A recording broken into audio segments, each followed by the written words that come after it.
पूज्य बापू ने सहकार के से स्वावलंबन का जो मार्ग दिखाया, उसको सरदार साहब ने जमीन पर उतारने का काम किया।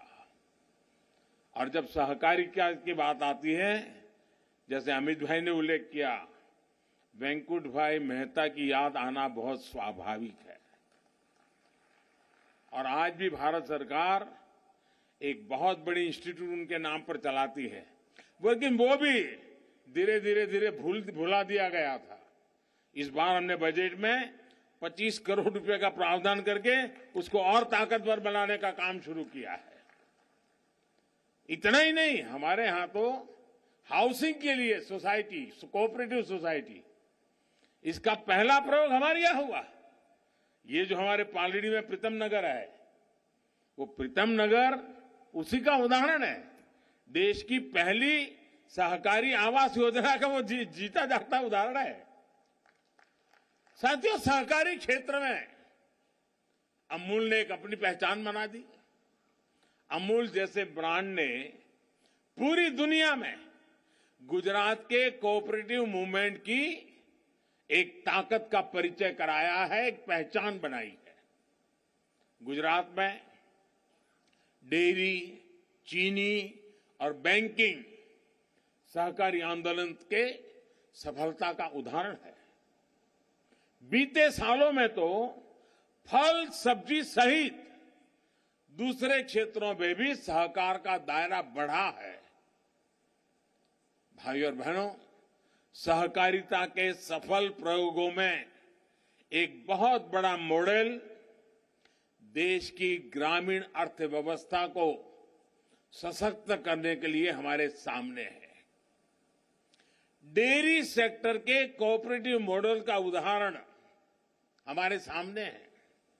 आज भारत दुनिया का सबसे बड़ा दूध उत्पादक है, जिसमें गुजरात की बहुत बड़ी हिस्सेदारी है।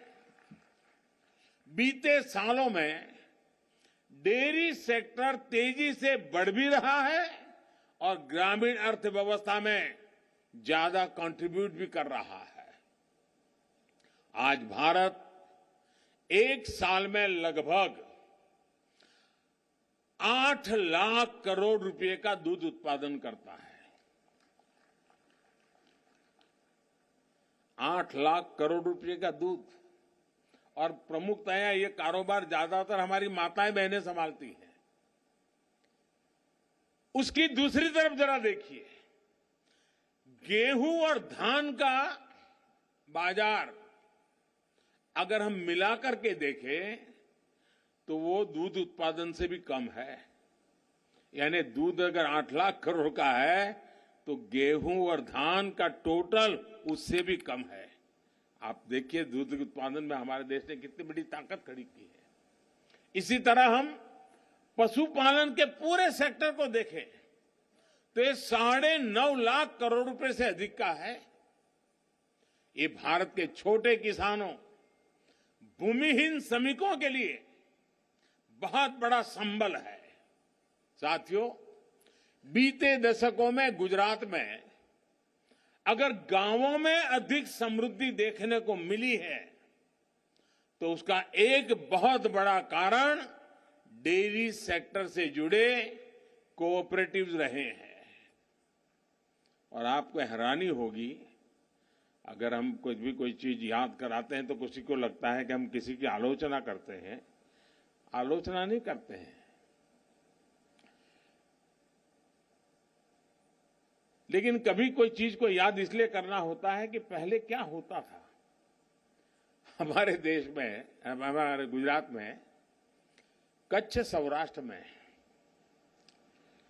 डेयरी करना, डेयरी का निर्माण करना, इस पर रोक लगाने के प्रावधान किए गए थे। यानी एक प्रकार से इलीगल एक्टिविटी में डाल दिया गया था। जब मैं यहां था तो हमने कहा, भाई ये अमूल बढ़ रहा है तो कच्छ की डेयरी भी बढ़ सकती है, अमरेली की डेयरी भी बढ़ सकती है, हम रोक कर क्यों बैठे हैं। और आज गुजरात में चारों दिशा में डेयरी का क्षेत्र बहुत ताकत के साथ खड़ा हो गया। गुजरात में भी दूध आधारित उद्योगों का व्यापक प्रसार इसलिए हुआ क्योंकि इसमें सरकार की तरफ से पाबंदियां कम से कम रही। सरकार जितना बच करके रहे बचने की कोशिश की और सहकारी क्षेत्रों को फलने फूलने की पूरी आजादी दी। सरकार यहां सिर्फ एक फैसिलिटेटर की भूमिका निभाती है, बाकी का काम या तो आप जैसे सारे हमारे सहकारी का क्षेत्र को समर्पित सारे हमारे साथी कर रहे हैं या तो हमारे किसान भाई बहन कर रहे हैं। दूध उत्पादक और दूध का व्यवसाय करने वाला प्राइवेट और कोऑपरेटिव सेक्टर दोनों एक दूसरे से जुड़े हैं और एक बेहतरीन सप्लाई और वैल्यू चेन उन्होंने खड़ी की है।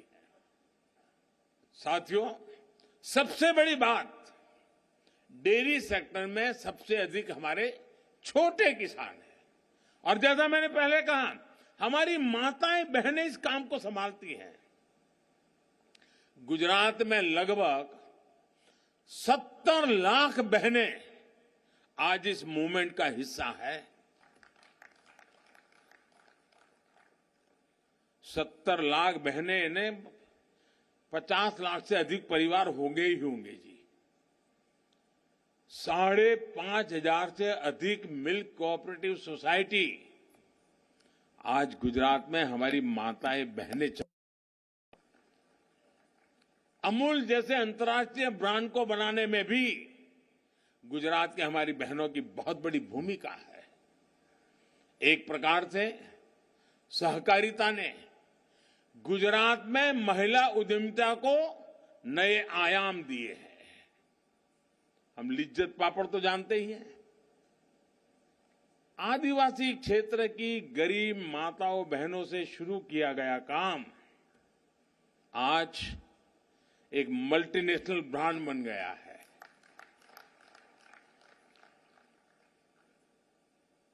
दुनिया भर में भारतीय पहुंचा होगा तो साथ में लिज्जत पापड़ भी पहुंचा होगा। और पहली बार मुझे गर्व इस बात का है कि इतने सालों से लिज्जत पापड़ का काम बढ़ा, इतना बढ़ा, लेकिन कभी किसी ने उसकी सूंघ नहीं ली। हमने पिछली बार पद्मश्री का अवार्ड उनको दिया जिन्होंने इस लिज्जत पापड़ को, अब तो उनकी आयु 90 से ऊपर हो गई है, मूल गुजराती है, मुंबई में रहते हैं, लेकिन वो माताजी आई और उन्होंने बहुत आशीर्वाद दिए। यानी हमारी सहकारिता का स्पिरिट और हमारी माताओं बहनों का एक कौशल्य, अगर अमूल ब्रांड बन जाता है तो लिज्जत भी तो एक ब्रांड बन गया है। हमारी बहनों बेटियों के मैनेजमेंट कौशल को अगर देखना है तो कोऑपरेटिव में हम स्पष्ट रूप से देख सकते हैं। साथियों, सबका साथ, सबका विकास, सबका विश्वास और सबका प्रयास, इस मंत्र पर हम चल रहे हैं। ये मंत्र अपने आप में सहकार की आत्मा ही है, सहकार की सीमाओं के अंदर ही है ये मंत्र। इसलिए सहकार की स्पिरिट को आजादी के अमृत काल की स्पिरिट से जोड़ने के लिए हम निरंतर आगे बढ़ रहे हैं।